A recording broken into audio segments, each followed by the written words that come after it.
káàkiri gbogbo àgbáyé làwọn èèyàn ti ń kí gbajúgbajà àáfàá ní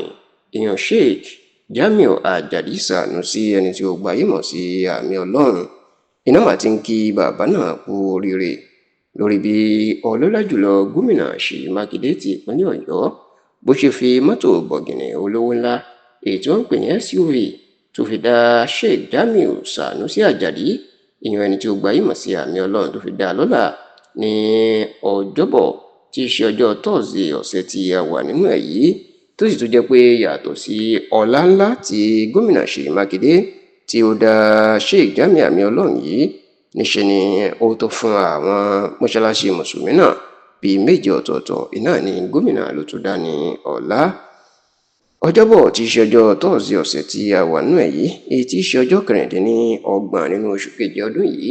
the 26th of February 2026, ó ní wáàsí ààwẹ̀ Ramadan tí gómìnà Ṣèyí Mákindé tó máa ń ṣagbátẹrù ẹ̀ lọ́dọọdún, ìní ó máa wáyé, èyí tí wọ́n máa ń pè ní omi tuntun. ẹ rántí pé ìnagijẹ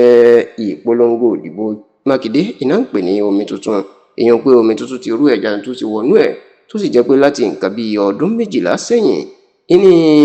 ní gómìnà Ṣèyí Mákindé ló ti máa ń ṣe wáàsí ààwẹ̀ Ramadan lọ́dọọdún, ìyẹn pé tí ó máa gbàlejò wáàsí ààwẹ̀ Ramadan níbi tí yóò ti pe àwọn àáfàá tó jẹ́ àáfàá tó lórúkọ àti àwọn àáfàá pàtàkì káàkiri ilẹ̀ Yorùbá láti wáá fi ọ̀rọ̀ Ọlọ́run bọ́ àwọn èèyàn, pàápàá àwọn mùsùlùmí tó ń gbààwẹ̀. bẹ́ẹ̀ náà ló tún jẹ́ pé lásìkò ààwẹ̀ Ramadan náà ní àwọn tó jẹ́ ọmọlẹ́yìn gómìnà àti àwọn alájọṣe ẹ̀ àti gbogbo àwọn Afẹ́nifẹ́re, àsìkò ẹ̀ náà ni gbogbo wọn ni wọ́n máa ń pawọ́pọ̀ tí wọ́n máa ń lọ síbi wáàsí ààwẹ̀ Ramadan náà. bẹ́ẹ̀ ló jẹ́ pé lọ́pọ̀ ìgbà tí gómìnà tó bá ti ṣe wáàsí ààwẹ̀ yìí ni wọ́n máa ń dá àáfàá tó bá gbé wá lọ́lá àti àwọn mùsùlùmí. nítorí tó kọjá,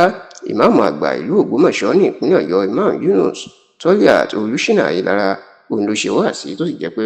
bákan náà ìní gómìnà ló fi mọ́tò ló fi ta ìmáàmù lọ́rẹ. ṣá o, ní ti wáàsí ààwẹ̀ Ramadan ti ọdún yìí, èyí tí ó jẹ́ ọdún wáàsí ààwẹ̀ Ramadan tó jẹ́ pé ní ọdún Islam ó jẹ́ ẹgbẹ̀rún ọdún kan lé ní irinwó àti mẹ́tàdínláàádọ́ta 1447 years. Sheikh Jamiu Sanusi Ajadi tí ó gbajúmọ̀ sí Àmì Ọlọ́run, ó ní gómìnà Ṣèyí Mákindé ló pè láti wá ṣe wáàsí.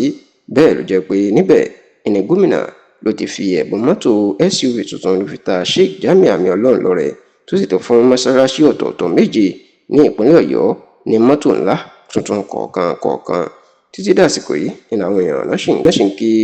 Sheikh Jamiu Ajadi Sanusi ní Àmì Ọlọ́run kú oríire, tí wọ́n sì tún dúpẹ́ lọ́wọ́ gómìnà Ṣèyí Mákindé nítorí ọ̀rọ̀ ọ̀hún.